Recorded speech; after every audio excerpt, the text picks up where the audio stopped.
This episode is brought to you by Saley. If I had $1 for every time I struggled to find Wi-Fi when I'm on vacation, I'd probably never come back from my travels. There's nothing worse. I can't access maps. I can't make a phone call. I can't even use social media to explain this nightmare experience. It's times like these where a local SIM would be a lifesaver. Well, Saley provides exactly this by offering me an eSIM that provides me access to 160 countries around the globe. And it also saves me money on roaming fees. Saley provides me with secure internet access on my travels, and it means that you don't have to use public Wi-Fi, which is notoriously unsafe from a cybersecurity perspective. I only need to download Saley once, and for a couple of dollars, I can buy data for a specific country that I'm in. And with our discount, you get a 15% off your first purchase by visiting Saley.com/TripUS or use the code TripUS at checkout. Hello and welcome to The Rest is Politics US with me, Katty Kay. And I'm Anthony Scaramucci. And both of us, Anthony, first time ever, history is being made right now in this. the same room. Look at this. And it was going so well until this moment. Yes, exactly. So this could be either great that we're in the same room or who the hell knows. And we are in we should tell everybody who's watching, we're actually in a dungeon in London.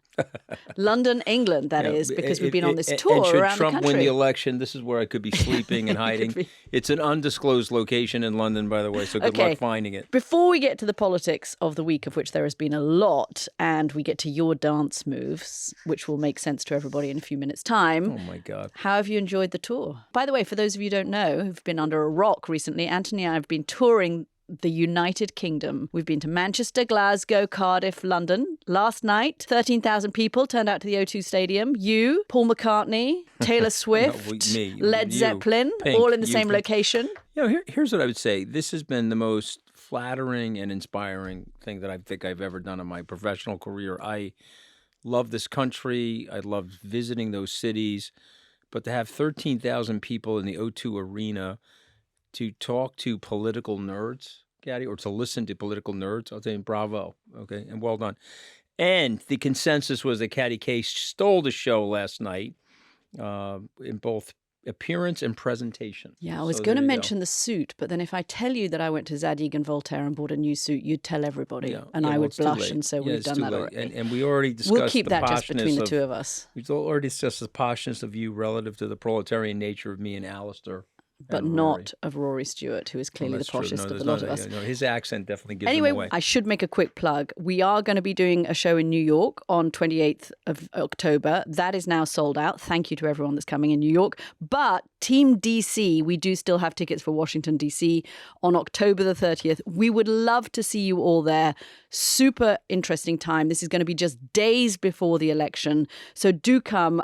Tickets are selling fast. Make sure you head to therestispoliticsus.com to buy your tickets now. That is therestispoliticsus.com to buy your tickets now. We've had a lot of fun, and the audiences have had a lot of fun, and we've been so touched by everybody's enthusiasm. And the thing I notice is coming to the United Kingdom and how interested everybody here is in the American election.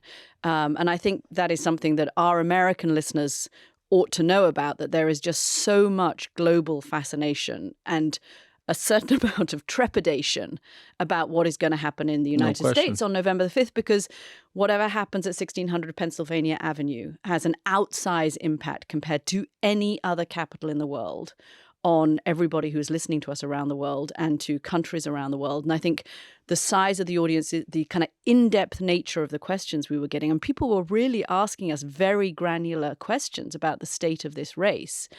They are following it very, very closely. And I think that's kind of gives you an indication of how important this is to other countries. I'd love to have you react to this, because I've been thinking about this the last couple of days. When I travel outside the United States, I'm always amazed at the knowledge that people have about American politics and the centrism about American politics. And I think Rory did an amazing job last night. Rory Stewart, for our American friends, was a member of parliament. He was up for the prime ministership. He now does this amazing podcast with Alistair Campbell, The Rest is Politics, which is that paved the way for you and me. But he said something to me last night that I want to share with everybody, that, America, people are paying attention to it because it's for so many years, 8 decades, it's been vital to helping to keep the peace and helping to promote prosperity. What is your reaction to that? Are we still vital to helping to keep the peace and promote prosperity? I have always believed that America that is strong and healthy and engaged with the world is better for the United States, but is also better for the rest of the world. And of course, there have been hiccups along the way. I mean, you can point to Vietnam and you can point to the Iraq examples, and it would be naive not to bring those up. But you can also point to World War I, and you can point to World War II, and you can point to American leadership in the Cold War. More recently, you can point to American leadership in reviving the NATO effort for Ukraine. And I think a world in which America retreats into isolationism, which is what Donald Trump wants. And actually, if you look at the polling, for the first time in those 70 years, a majority of Republicans want an America which is not leading in the world. I think the world would very quickly, particularly the West and America's allies, would very quickly come to realize what a colossal problem that is for them. We live in a world in which there are still superpowers with superpower leadership. If America cedes that leadership and a vacuum is created, others will fill it. There's a brand new book out on Joseph Stalin. It's called The Stalin Affair by Giles Milton. And there's a scene in the book. They're at the Yalta Conference, and Stalin picks up the vodka, and he's toasting the ailing president of the United States. And he says that your country wasn't invaded, and you had no real need to be here in Europe to help us with the scourge of Nazism. And I just want to toast you to your humanity for helping to save the Russian people. And he holds up the glass, and everyone, of course, cheers. And then Churchill kicks in with an equally eloquent toast. But I just want you to think about that for a moment. Stalin admitted to Khrushchev and others, without the help of the Americans, the supply of goods through the Lend-Lease, it would have been impossible for them to beat the Germans. And think of the world that we've had. Now, whatever the failures of the world are, there have been 80 years of relative peace and prosperity, lots of growth in these economies. But there is a sense that there's a group of people that want to tear that down. It's not working for them, Caddy. And Donald Trump represents those people. And so the question is, Vice President Harris, is she framing the narrative to keep the status quo or to improve the status quo? Or is Trump going to come in and try to wreck that system? Okay. I think it's going to be a great night, Caddy. I mean, we're obviously looking forward to the face-to-face with these wonderful listeners of ours. There'll be great stories to tell. There'll be Ask Me Anythings. It's 6 days before the election. So it's therestIspoliticsUS.com. The link is in the podcast episode description box. We'd love to see you guys. And I tell you, I've been gratified by this. I think I'll even be more gratified by doing this in the States. So thank you, guys. Please come. Okay, on with today's show. Today we're going to do a look at the state of the race as it stands, less than 3 weeks out until the election. There have been a couple of weird and bizarre things, troubling things perhaps, that we want to talk about. I've been having conversations with people on the Harris team, with other Democrats around the country. I want to give you a kind of sense of what they're feeling right now. And then we're going to talk about the kind of media strategy, get to your question, Anthony, about what the strategy is for the last 3 weeks. And we may touch a little bit, too, on the House of Representatives and where that's heading at the moment. So the state of the race, this has been such an interesting week, I think, because I think there's some clarity coming in. And I'm just going to say a couple of things. I have been reaching out to people on the Democratic side, and there has definitely been what's been described to me as a vibe shift. I think that's a technical term for everyone's panicking. And they can see that there is a tightening of the polls, that they see Republicans, and I want to get your take on this, Anthony. There's two things they're worried about that are surprising. We've spoken a lot about Hispanic voters. We've spoken about Black voters. We can do that a bit more. But there's two new elements which kind of surprised me and that I think are surprising them a little bit. The number of what are called country club Republicans. I never really love that phrase, country club Republican, because I think it kind of embraces a whole load of people. But let's say they are sort of more moderate Republicans who don't like very much about Trump's language. They probably don't like the way he's talking about immigration, and we can get onto that in a moment. They don't really like much about him, but they are seduced by the prospect of tax cuts. So the Harris campaign, is seeing quite a lot of those moderate Republicans. I'm sure you know many of them from Wall Street. They're the kind of Wall Street types who are coming home to Donald Trump. And then the second thing that they're worried about, and this is a little bit more shocking, I think, for the campaign, is the problem they have with young people. That young voters are not coming out for the Democrats or trending for the Democrats in the way that you might expect them to be, and certainly in the way that the campaign hopes that they should be and hopes that they will be. And there are a couple of factors behind that. I understand one, of course, is Gaza. We know that.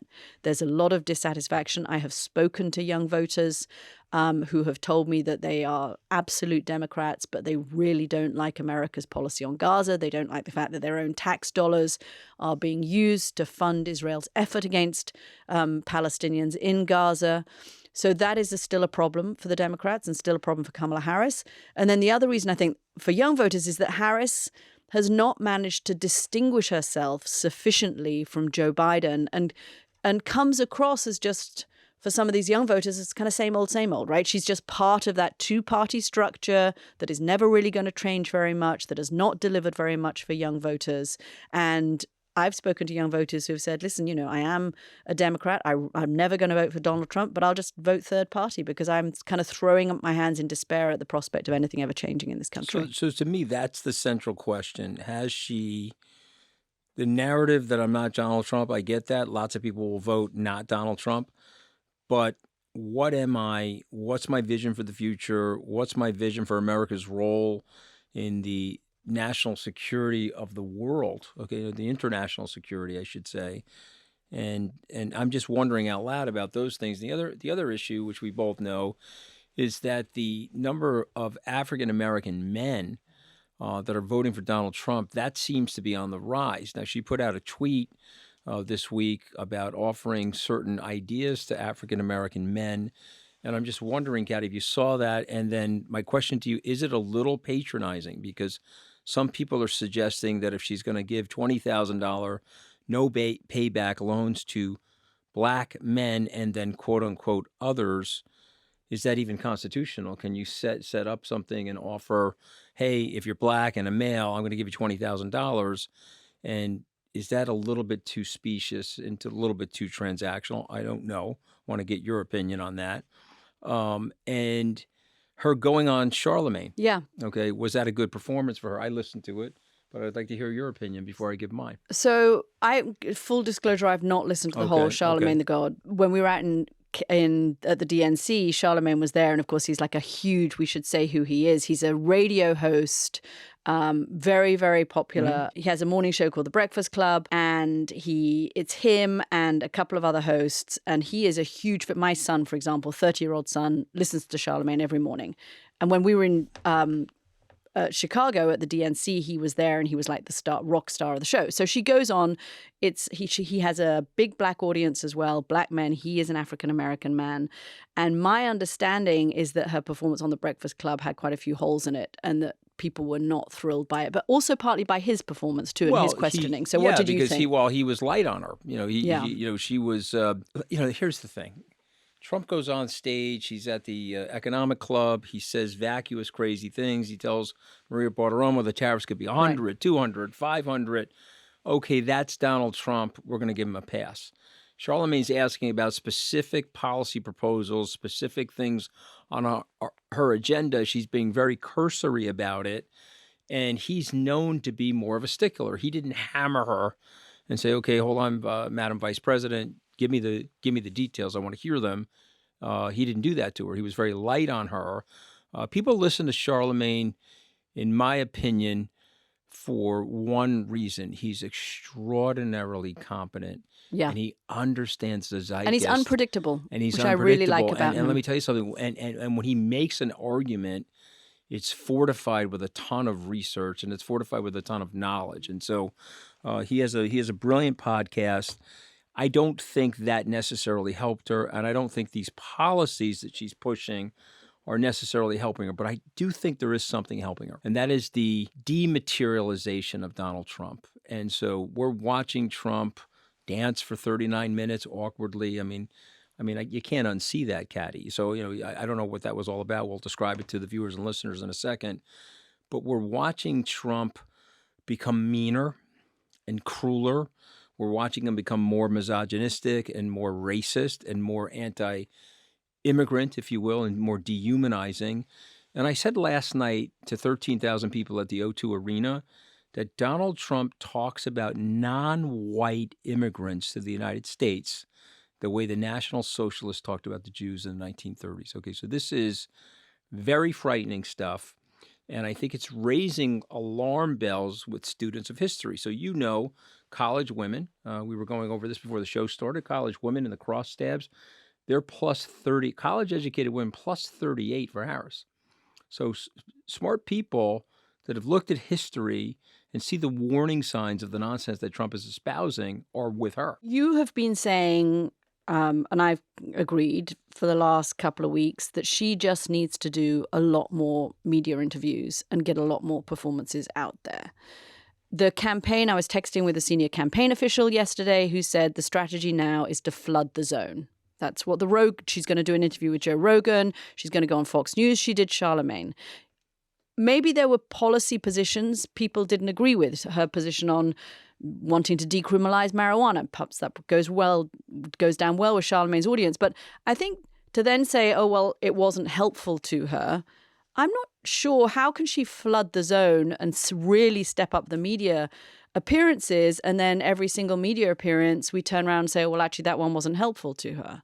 I mean, either she has to do a lot more media appearances and some of them are going to have weak moments and strong moments, or she doesn't do them. And I think we do have to say at this stage, it's content we related. have to compare it to what Donald Trump is doing. I mean, he gets a pass. She is at least answering policy questions, and he's sitting there for an hour being interviewed by John Micklethwaite at the Chicago Economic Council. And the answers are kind of all over the place. So Donald Trump, whether we like it or not, he gets a pass. Okay, Mark Esper. Right, but that doesn't mean we should give him a pass. Well, we're not giving him a pass on this podcast, but there's a large group of the electorate that's giving him a pass, and her team needs to analyze that and understand why. Mark Esper comes out this week and says, take Donald Trump's comments seriously about using the military. He says, I'm going to use the military on my political adversaries. I'm going to use the National Guard. And Esper told him, I am not going to deploy National Guardsmen or the military into Lafayette Square. If you want my resignation, you can have my resignation. Trump blinked in 2020. Is he going to blink in 2025 or 2026 when he has a patsy for his Secretary of Defense? When he wants to do that very same thing. But for some reason, it doesn't work. Okay. Or said differently, everyone that's worried about what I just said is already voting for Harris. The other people have decided, that's Trump just being Trump. What's the big deal? Doesn't convince me not to vote for him. And what I would say to the vice president, you got to come up with a compelling, positive reason for people to vote for Whilst presumably also attacking Trump. I mean, she's got to go after Trump too. She did a brilliant thing this week. She went to a rally. She said, let's roll the tape. And she showed Trump saying inane things that were fascist. Okay, to reinforce for her people, you better get out and vote because he's coming for your family's freedoms and your personal freedoms. But she doesn't have a soaring speech. Obama said, this is my vision of America. This is a post-racial America. JFK said, this is my new frontier. We're going to have innovation and space. And Reagan said, this is what we're going to do to preserve democracies and eventually bring down communism. Where is the soaring Harris vision speech? Where has she made it? And when did she make it? Because I didn't hear it if she made it. If she hasn't made it, what are you guys waiting for? Why don't you get her to make it and tell us what it is? I actually thought that her speeches at the moment at rallies like the one in North Carolina where she did that and she went after Donald Trump in that way is better than when she's doing these longer form interviews for her. I mean, I think some of the longer form interviews, that's where she made that slip up on The View where she wasn't necessarily as strong as she might have been on Charlemagne. whereas the rallies, I think, are getting better. I think that's more powerful. Perhaps the reason I like you so much is that you're cheaper than my therapist. Okay, make me feel better, Kathy. Okay, tell me something to make me feel better. Tell me the narrative. You told me the narrative 2 episodes ago. I was like, okay, that's impressive, but what is her vision? It's 2026 in America. It's about to be 2028 in America. Where is the vice president, who's now President Harris, the 47th president of the United States? Where is she taking this country in the world? Yeah, and if people feel they don't know that, will they trust voting for her when that appeal of tax cuts and people are prepared to overlook a whole load of other things, or they just simply don't believe that Donald Trump will do the things he says? I mean, I think that's another big pass that Donald Trump is getting, is that people who have heard Mark Esper, his former defense secretary, say, Donald Trump said to me about the Black Lives Matter protesters, can't we just shoot them in the knees or something?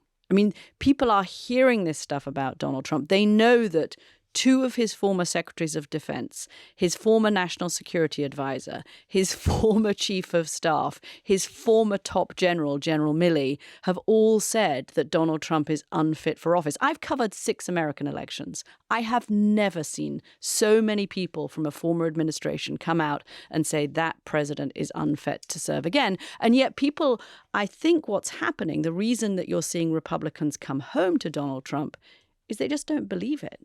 They don't believe he's going to do these. So they don't believe the tariffs on a more kind of serious economic policy point. They don't believe that he's going to bring out the National Guard. They don't believe that he's really going to deport millions of illegal immigrants. And so if you don't believe that stuff, then you tell yourself, oh, well, the economy was better and America didn't have wars. So all of that stuff, yeah, the media is talking about it. Okay, even Donald Trump is talking about it. Yes, his former chiefs of staff and senior officials are talking about it, but I mean, it's like the poll that shows that 60% of Hispanic voters do not believe Donald Trump is talking about them when he's talking about migrants. Totally true, because so he gets a pass. Like you said, this is the Donald Trump gets a pass podcast. Yeah, every outsider in America wants to feel like an insider. So even though he's talking about you, you don't think he is. But here's something I would say to the Harris people. You can easily get under her skin. You know exactly how to do it. She releases her medical information. He doesn't. He goes berserk. That was the bit you liked, right? Yeah. He goes berserk. 1 a.m. He's writing all cap nonsense about his medical condition. She's going on Fox. He's nervous about it because he's got good political instincts. If she Buttigieg's Brett Mayer and she outperforms on Fox and she pushes back on the Fox narrative about her. By the way, the Transportation Secretary, Pete Buttigieg, would love the fact that he has now become a verb. Yeah, but he's very effective on Fox. He goes on Fox and he destroys that right-wing narrative. And if she does that, Trump is going to go berserk because Trump knows that Democrats watch Fox, Republicans watch Fox. And if the bubble gets popped and she's out there saying stuff that's moderate and pro-business, she's out there saying stuff that's tough on the border and accusing him of not helping to get that border deal signed, all the things that she's capable of doing, okay, she could move voters. Okay, so she's got to be ready for that. She should treat that interview like it's debate prep. I've got 2 bits of news for you. Wait, quickly. One of which is going to be your therapist making you happy. Okay. And one of which is going to be your therapist making you unhappy. Which do you want first? Well, just don't send me a bill. As long as you don't send me a bill, I can take both things. Absolutely sending the bill. Do you want the good news or the bad news first? Give me the bad news first. Okay, the bad news is... I'm a catastrophizer like you. Go ahead, give me the bad news. Democratic Congressman Brendan Boyle and I were texting just yesterday. Yep. Very good guy good from the suburbs of Philadelphia. I asked him how Pennsylvania is looking. Of course, we're all focused on Pennsylvania, the key battleground state. And he says Pennsylvania is 50-50, which means the Electoral College is 50-50.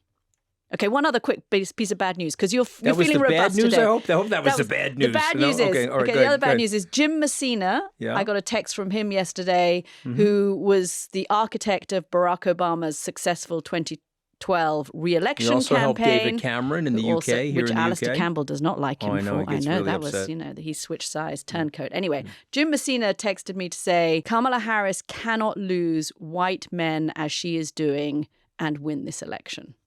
Okay, so that's the bad news. The good news. All right. A pollster... And pass the vodka. Go ahead. Let me hear the good news. It's midday. It's time for vodka. Okay, so a pollster a Democratic strategist who spoke to a very good pollster told me Kamala Harris is up 20 points in New York and California, strong Democratic states. Now, generally, Democratic candidates, presidential candidates, are winning California and New York by 40 points. So if she's only up 20 points in those two states, but she is up 3 points in the national poll, that means she is winning votes somewhere else. Now, we don't know exactly where those votes are, but there is a chance that she is picking up more votes in the battleground states, in the states that matter, than she is picking up at the moment in California. But there's also, just I want to point out to viewers and listeners, there's been since 2017 and the tax code changes with the limitation now on state and local income tax deductions. There's been a 500,000 people leave California, 500,000 people leave New York. And I think Caddy's making the point they may have been spread into other states. And some of these lower tax states are actually swing states. There's a Marist poll out this week, +5 for her nationally.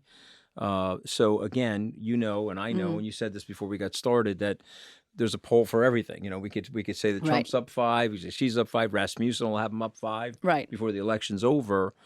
But where I am optimistic and where I am positive is the early polling in Pennsylvania. She has wide margins, Caddy. Take a look at those numbers, okay? And Democrats always have wide margins in early polling. He could come in, but it's wide. But it's wider than it was in 2020, and it certainly is a lot wider than it was in 16. So let me just throw these two narratives at you. She wins, shocks everybody. Lots of women vote, lots of registrations. She wins overwhelmingly. And it takes all the battleground states. Yeah, he wins, and he takes the House and Senate with him, because he's got coattails and he drives David McCormick over the fence in Pennsylvania. These are pretty equal probabilistic outcomes. I would say that's scenario 1 and scenario 2. And scenario 3 is Anthony Scaramucci finds an estate agent in London. Yeah. Okay, we're going to be living here. I'm going to be living here in the podcast cave. It's nice sleeping on the floor here. Somewhere. I'll have hair grow out of my ears like Yoda. Little caveman. Yes, exactly. And I'll come and knock on the door once a week and we'll talk. Just in my old age, I'll be shrinking in size, and I'll have lots of ear hair. Exactly what I need. First, possibly last time we ever do this. Last time? Oh, my God. No. It's going to be great. It's going to be great. We'll do more. We've managed to hold it together for a week. Hurting my feelings. We've never spent so much time together, and we're still, actually friends. You've only tried to choke me twice on this trip, but it's fine. Okay, that's not true, and it's slanderous, and they have very strict libel laws in the United Kingdom. They do. I retract that statement now that I know that I'm in the UK. Okay, my lawyer will be on to you, and it'll be expensive, even more expensive than the therapy. Okay, let's go down to the Trump strategy. 3 weeks to go, 2.5 weeks to go by the time this gets into everybody's ears. What do you think? I have views on what the Trump strategy is, but I want to hear what you think they're doing. I think they're going to run him hot till the end. I think he's committed to lots of media exposure. He's committed to lots of younger people podcasts. I think he wants to go into the vanity states. You know, George Bush did that. He's going to do a rally at Madison Square Garden. What do you mean by vanity states? Vanity states are, I know I can't win California, but I'm showing up at California like he did last week to give big speeches and to go after Democratic politicians in California. He's going to do the same thing in New York. Can't win these states, but he wants to give people this aura of excess confidence that I'm here in New York because I think I'm going to win New York, that sort of thing. And it plays well because people say, wow, the guy's so confident, you know, he's going to win. I'm going to go out there and vote for him. It makes me feel better. The Trump campaign, which... Do you think it's a good use of their time and resources to do that? So I don't think it's a good use of their time and resources, but let me just say this. Donald Trump has very good political instincts, Caddy. So he thinks it's a good use of his time and resources. So let me channel him for a second. He thinks this is a good use of his time and resources because it is a narrative statement about him. It is a manifest. Okay, I'm going to manifest this victory by showing up in these places, and it will create this level of overconfidence, which is a tractor beam for my supporters to come out. That's what I think he's saying. Now, his campaign, and, you know, La Savita got hit really hard this week in the Daily Beast. God only knows who his adversary is inside the campaign that was dropping those dimes. The viper's nest. Yeah, exactly. But that's what happens. They're killing each other. He's getting paid a lot of money. He's on a big monthly retainer. He's doing advertising for the campaign. He's taking swaths of commissions off of the advertising. And so there's some internal fight inside the campaign, and there's some rivalry. But underneath that is overwhelming confidence. These guys think they're winning. And somebody said to me in that campaign, Ant, do you remember 2016 where we all thought we were losing? I said, yes, I do remember that. And remember, we all thought that Trump had this 47% ceiling. Yes, I totally remember that. We don't think that anymore. We think he's going to break the ceiling because she, and again, this is them talking, not necessarily me, she hasn't defined herself. She is, I'm not Trump. And let me repeat that, I'm not Trump. And they don't think that that's enough. And so that's what they're saying. And are they seeing that, Anthony? That's super interesting. And I am hearing the kind of opposite side, which is the sort of slight panic on the Harris front. But that confidence that you're hearing from the Trump team, is it based on data or is it based on a hunch? Well, they claim it's based on data. They say their internal polling has them up and so on and so forth. What I said, and I pushed back on, I said, I'd be super worried about your overconfidence because in 2016, when you were messaging Democratic officials at the Clinton campaign, they were overconfident. We were the team that was nervous. We were the team that was scurrying around. And so when you tell me that the Harris team is nervous, I like that. Okay. And full disclosure, I will be campaigning for her in Pennsylvania on October 20th. I'm going to several different rallies, which also include a voter registration movement. I have a small bone to pick with you, but we're going to park it until the end of the episode. So Okay. I'd just like that percolating in your brain until we get to the end of the show. Oh my God, she's trying to create anxiety. She said small bone. Okay, We'll so emphasize that. The strategy, I think when you say going hot, I think that's exactly what he's doing. He is going, I mean, I think there is a mixture of going hot on immigration, which we saw in Aurora, Colorado last weekend. I listened to that full hour and a half long speech. Obviously, Colorado, not a swing state. All of our listeners smart enough to know that. But he shows up. It's a little bit of a vanity state. Aurora gave him an excuse because there is a story about Venezuelan migrants, which he has massively inflated. The Republican mayor of Aurora has come back and said this is not true. But anyway, he shows up and he gives this rally. 12 minutes into the rally, he's talking about illegal migrants and he's describing them as people who have come from the dungeons of the third world, as an army that has occupied America, as the enemy within. And this goes on for another 1 hour and 20 minutes. At the end of the speech, he's not talking about inflation. He's not talking about cost of living. His pitch for the last 3 weeks of this campaign has been migration, migration, migration. And he feels that that is something that resonates in these battleground states and with enough swing voters. And it's dark. The language has got, as you said earlier, it's got very dark. So I think that's kind of the strategy. The weird bit that we briefly mentioned earlier, on top of kind of throw in, let Donald Trump run hot, is this sort of random 39-minute disco session at the end of a town hall that he had this week after 2 people fainted. And he says, let's let the paramedics come in, get these people out, help them out. And then he says, okay, no more questions. Let's just listen to music. And for 39 minutes. Can I interrupt you for 1 second? I apologize. But he was answering questions. Yeah. And then he sort of had a little bit of a mini McConnell freeze. And then he said, let's go to the music. And so that was the most fascinating part of it because I watched the thing happening. And I also watched Governor Rome, I think her name is, Christina Rome, yes. Perhaps. And I watched her get very uncomfortable. Like she was very worried about him. And then she was so awkward. During the 39 minutes of music. And of course, people were leaving. And, that was manifestly a sign of deterioration. I'm sorry, it just was. Now, for some reason, if Joe Biden did that, 26 newspapers, front page. Donald Trump does that. Okay, no big deal. That's Donald Trump. Well, Kamala Harris put out a tweet or a statement saying, I hope he's okay. Yeah. Which is, I mean, it was, you have to watch this Was that thing. sarcastic, or was that mean, like, I really hope he's okay? I mean, I think it was a way of saying he's not okay. I mean, it is it's the most bizarre campaign performance 2.5 weeks out from election to say people don't want to ask the candidate questions. They just want to watch me bob and dance to, Hallelujah and Ave. I mean, you can't even really dance to Ave Maria. It was a most weird selection It anyway. depends on how drunk you are, Caddy. You could probably dance to it. Except that he doesn't drink. But Right, I mean, exactly. what do you make of that? What do you make of him standing up 39 minutes? I mean, this is not 5 minutes, guys. This is 39 minutes. He was having something go on, and I think he was trying to override. Now, maybe it wasn't, God forbid, something physiological. Maybe it was low blood sugar. He eats like absolute garbage. Okay, so maybe he was having a low blood sugar moment and he felt slightly faint and he didn't want to faint, and so he was just trying to modulate himself. I don't know what it was, but let me say this to you: if that happened in the '80s, that person would be out of the race. If it happened in the '90s, person would be out of the race. He has done something that nobody in American politics has been able to do.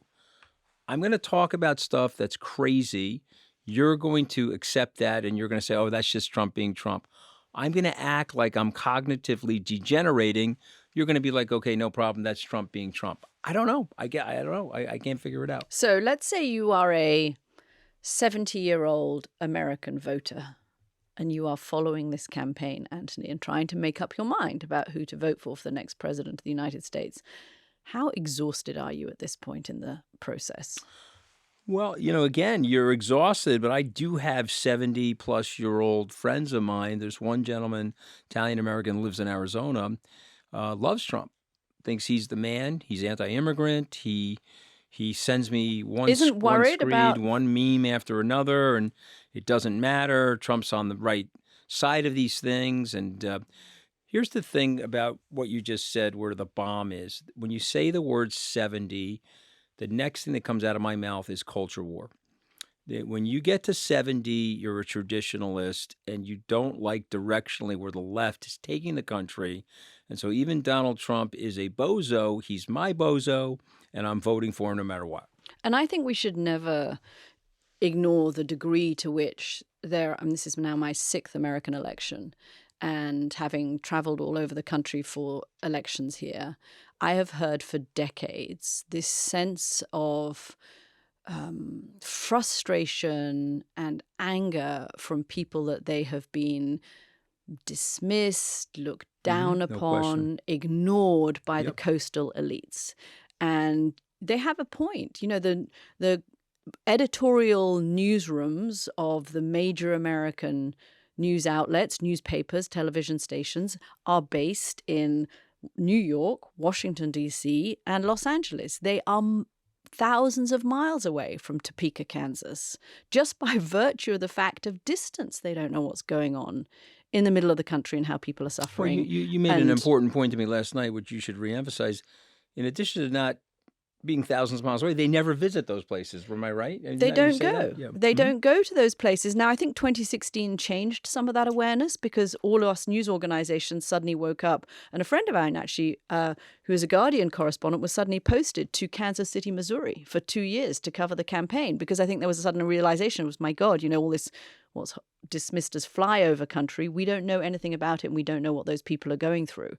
And you had these editorial newsrooms, media newsrooms full of people with college degrees from elite universities who were just very far away from the impacts of globalization, the impacts of free trade agreements. And 2016 was a wake-up call. Now, maybe we've got a little bit smarter this time around, but I don't know. I don't know that we've managed to really capture how many people, as you say, there are out in the country, 70-year-olds who may not like everything about Donald Trump's personality, the way he talks about migrants, the way he talks about women, but they like the idea that he's projecting strength for the United States and he's pushing back against this kind of lurch to wokeism that they would say has happened in America over the last 10 years. Before we switch topics, let me just test one other thing on you. So I agree with everything you just said, but let's just test this.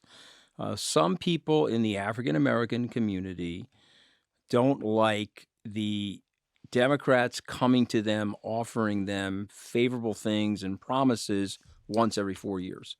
Yet during the middle of the year, we're not doing anything. We've got shootings going through the roof in the urban centers. We've got our education in decline in these public schools.